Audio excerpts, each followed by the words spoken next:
Told me ba-ra-ba-ba-ba, a newborn king to see ba-ra-ba-ba-ba. Our finest gifts we bring ba-ra-ba-ba-ba, to lay before the king ba-ra-ba-ba-bum, rum-ba-bum-bum, rum-ba-bum-bum. So to honor him, pa-rum-pa-bum-bum, when we come,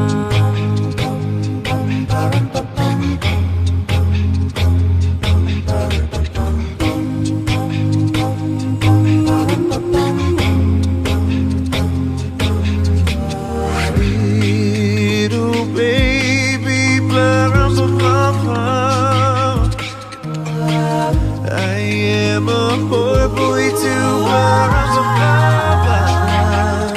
I have no gift to bring, ba-rum-pa-bum-bum, that's fit to give our king, ba-rum-pa-bum-bum, rum-pa-bum-bum, rum-pa-bum-bum. Shall I play for you, ba-rum-pa-bum-bum, ba-rum-pa-bum-bum, merry nighted, ba-rum-pa-bum-bum. The ox and lamb kept time, ba-rum-pa-bum-bum. I played my drum for him, ba-rum-pa-bum-bum. I played my best for him, ba-rum-pa-bum-bum, rum-pa-bum-bum, rum-pa-bum-bum. Then he smiled at me, ba-rum-pa-bum-bum, me and my drum.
This is a story about Christmas. Christmas is a time when we celebrate many things: family, togetherness, gifts. Oh, and the birthday of Christ. We spend time with loved ones and friends and eat way too much. But sadly, most people do not know the true meaning of Christmas. This is a story about Christmas, but this is not a story about a little boy and his drum. It is a story about a girl. Meet Emily. Emily is a girl. Emily was born into an ordinary family, had an ordinary childhood that finally brings us to this very day as we meet Emily, a rather ordinary young lady.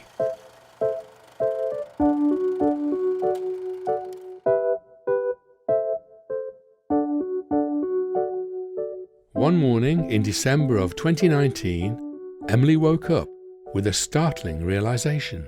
She was alone and had nothing to do and nowhere to go. And today she suddenly noticed a growing emptiness inside, the terrible realization that her life has no meaning. As she prepared to go out for the day, she realized that she is not content.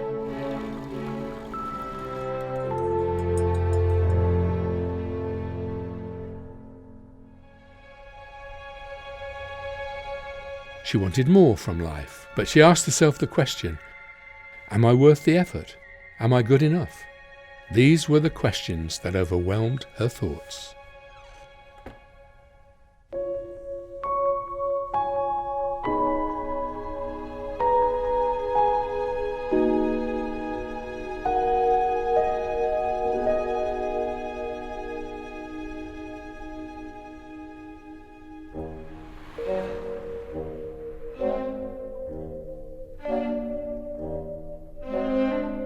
As she walked down the street in her ordinary clothes with her ordinary shoes, she saw a beggar.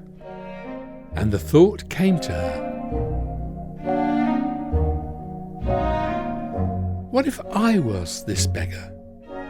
Would anyone have noticed me? Would they feel sorry for me or show any compassion? Is this what it takes to get someone's attention? Probably not. She's just ordinary after all.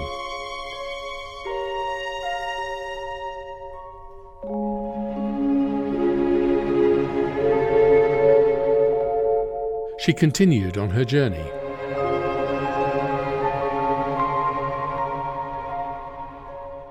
And she passed a busy career woman. She thought, if I was successful with a high-flying position like this woman, would anyone take me seriously, acknowledge me? Would my worth be reflected in a good salary?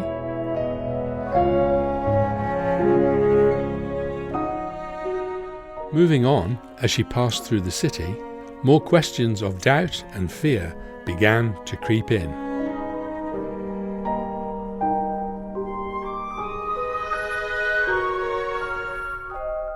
She encountered a young couple in love, so in love.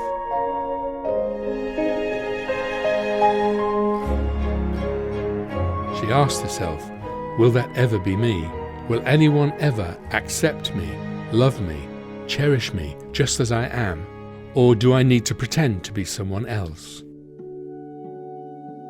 What will it take for me to prove that I am worth loving?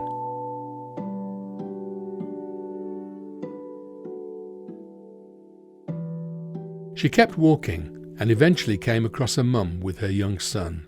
And she thought, will this ever be me? Will I ever be accepted into a family? Will I ever have a child to love?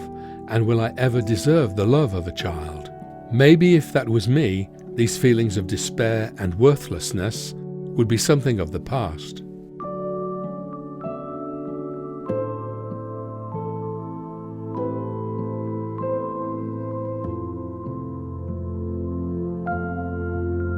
Emily turned around and continued, thinking to herself, I have nothing to give, I am not rich, but I am not poor. I am neither out of the ordinary, nor am I extraordinary. I have nothing to live for and nothing to give. Emily started to think of her life, all the boring moments, all the time wasted, all the hurt that she has gone through. She is lonely, ashamed, misunderstood, and the one to be blamed. If she could only start over again.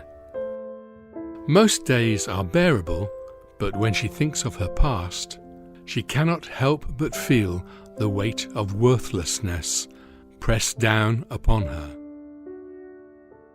She is so tired of covering her feelings with fake smiles and small talk. People may look at her and think she lives a perfectly normal life, but the scars will forever be reminders of what her life has come to. She is unloved, unaccepted, and a worthless good-for-nothing.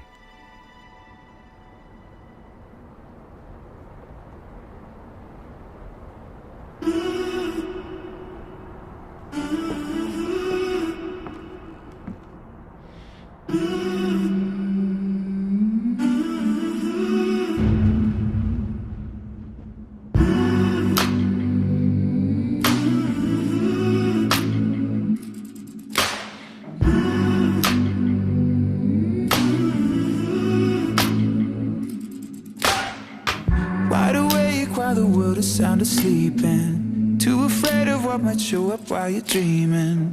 Nobody sees you. Nobody will believe you. And every day you try to pick up all the pieces, all the memories, they somehow never leave you. Nobody sees you. Nobody will believe you. God only knows what you've been through. God only knows what they say about you. God only knows how it's killing you. But there's a kind of love that God only knows. God only knows what you've been through. God only knows what they say about you. But God only knows the real you. There's a kind of love that God only knows.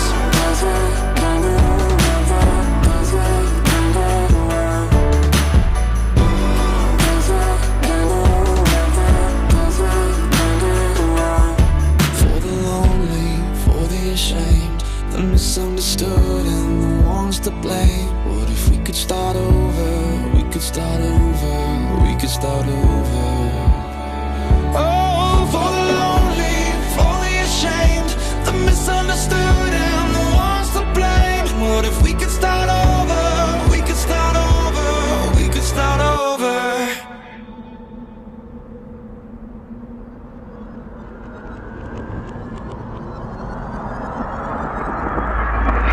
There's a kind of love that God only knows. God only knows what you've been through. God only knows what they say about you. But God only knows the real you. There's a kind of love that God only knows. God only knows what you've been through. God only knows what they say about you. But God only knows the real you. There's a kind of love that God only knows.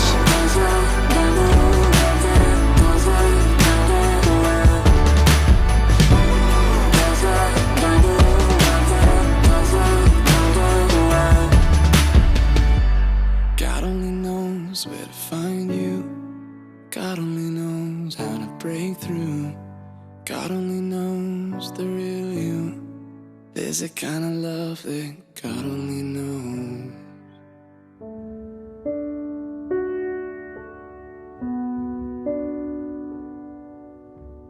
At this point, even though we know this story is but a story, and, well, Emily may not even be her actual name, we know it could have been. In fact, in different forms, across borders of nations, cities and boroughs, this sort of scene has played over and over for thousands of people over hundreds of years, and it is still the reality of many waking up every morning to this very day.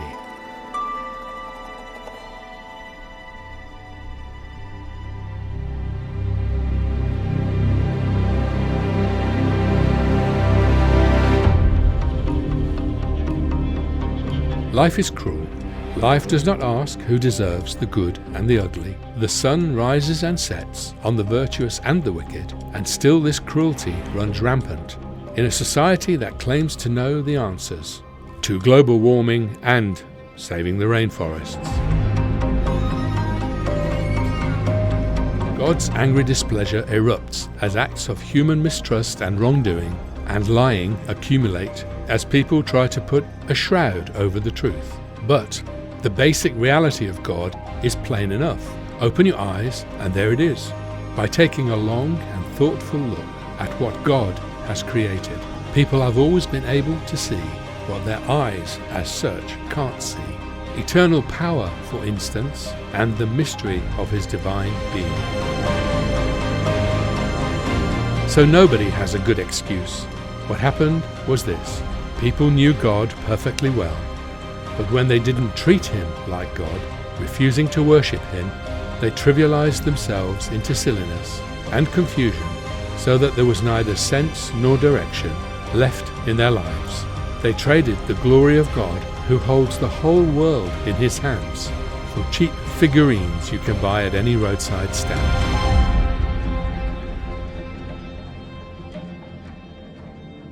But God has planted eternity in the human heart. And this is the story of Emily. This is the story of the drummer boy. This is the story, perhaps, of you. You see, God once spoke to Emily and invited her into a living relationship where he would be a father to her. And on this fateful day in December, Emily stumbled upon a drawing she did when she was a little girl. It was a treasure map she drew as a child. Not a map that would take you to a pot of gold, but rather a marker of a very special place she used to visit often when she was hurt and lonely. Here she found shelter, and she spoke to God, and he would comfort her. And as she found this piece of paper, it was as if God himself was calling her back to that forest close to where she grew up. In the same way, the drummer boy in the famous carol was invited by the Magi to go with them to meet the baby Jesus, and he went, despite not having anything to present to the king. And followers of Jesus today compel their neighbours to consider Jesus, to come and see him. And so, here you are today. What did you expect to see? A baby in a manger?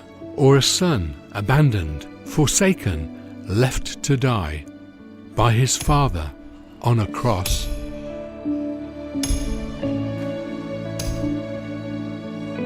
As Emily walks through the forest, in search of that sacred spot, she suddenly hears a baby's cry. Is it only her imagination?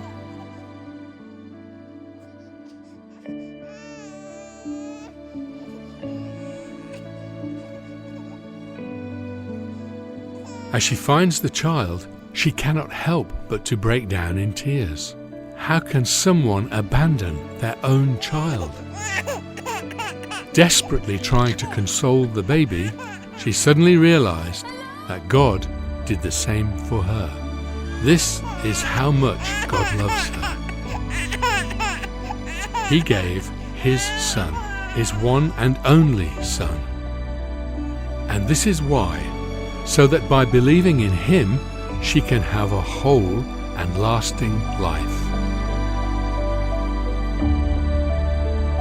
If you would believe this truth today, then a moment will happen when you realize that your bankruptcy is exposed. You will see Jesus and comprehend his glory, and then you will look at yourself. You are broken, you are empty and poor. You've got nothing to bring this king that comes close to representing the honor that is due him. It starts this way for all of us, you see. If we would see Jesus and understand his significance, we cannot help but sense our own frailty. All you may have is your drum. All Emily had was herself, her empty, broken, boring self. And that is all God was after.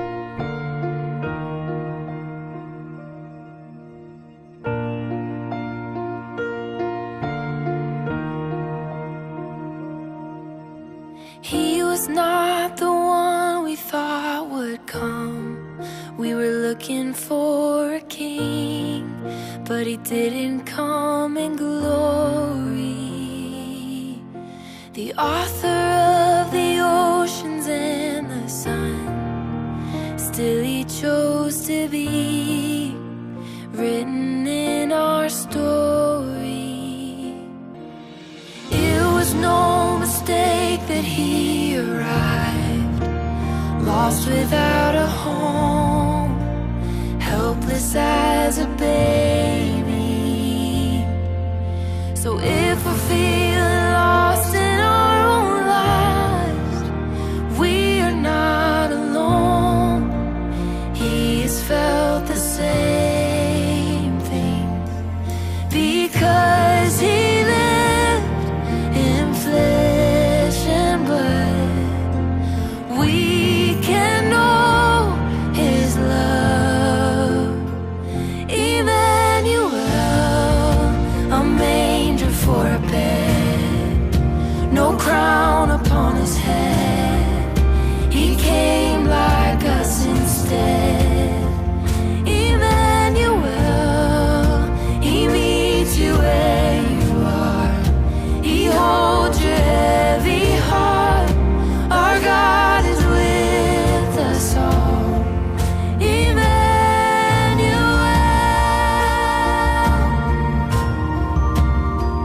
Emmanuel.